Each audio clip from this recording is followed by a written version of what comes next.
So let's say you are spot on here, and Shedeur does drop out of the top 10. How do you see the rest of the top 10 after we're assuming it is Cam Ward first overall?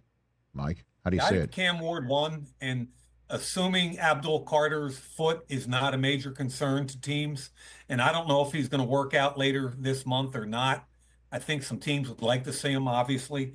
But I would assume Carter and Travis Hunter are 2 and 3 in whatever order Cleveland dictates. Mm-hmm. Okay. I'm really intrigued by Travis Hunter and what an NFL team can do with him.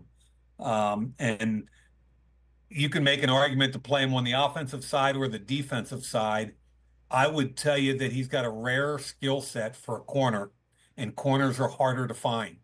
So I would rather see him spend 90% of his time in practice learning how to play corner in the NFL and getting a package of plays on offense. But make no mistake, he's going to make a difference day one in an NFL locker room.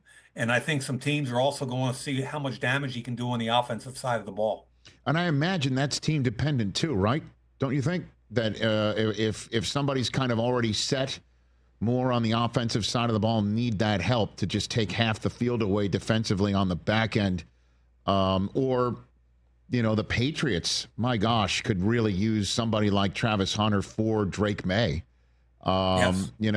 And so what happens if both, as you say, Carter and Hunter are gone 2-3, depending on how the Browns dictate it? What do the Patriots do it for? I mean, do they take phone calls here, or what do they do, Mike? Well, you and I both know the phone call thing happens typically in the top 10 for a quarterback. Okay, I mean, a couple of years ago, obviously Houston moved back up to get Will Anderson, and that was a pretty cool move. You got a quarterback and Will Anderson right there. But I'm guessing once those guys are gone, there isn't going to be a phone call. And I think if they stick and pick, and by the way, they've done a really nice job in the offseason. They've shored up that D line, like what they've done in free agency, both with immediate starters and kind of glue guys for Vrabel. So I think you got to support the quarterback, A through Z right now, Drake May. And for me, that's a tackle. Remember, they signed Morgan Moses, but he's 34 years old. What's he got left? A year or two at the most. So I think they're going to take either Membu or Will Campbell. Let's give him Will Campbell for the sake of making a pick there. I think Will Campbell's got a chance to be the guy at number 4. So does Membu.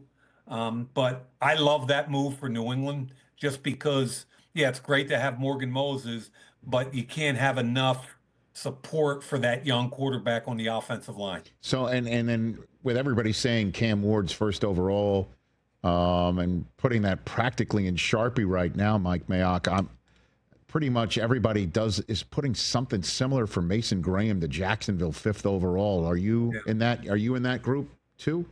5th overall? I think that's probably where they go. I put my hat on, my GM hat on, and I see Jalen Walker sitting out there, who I have a higher grade on than Abdul Carter.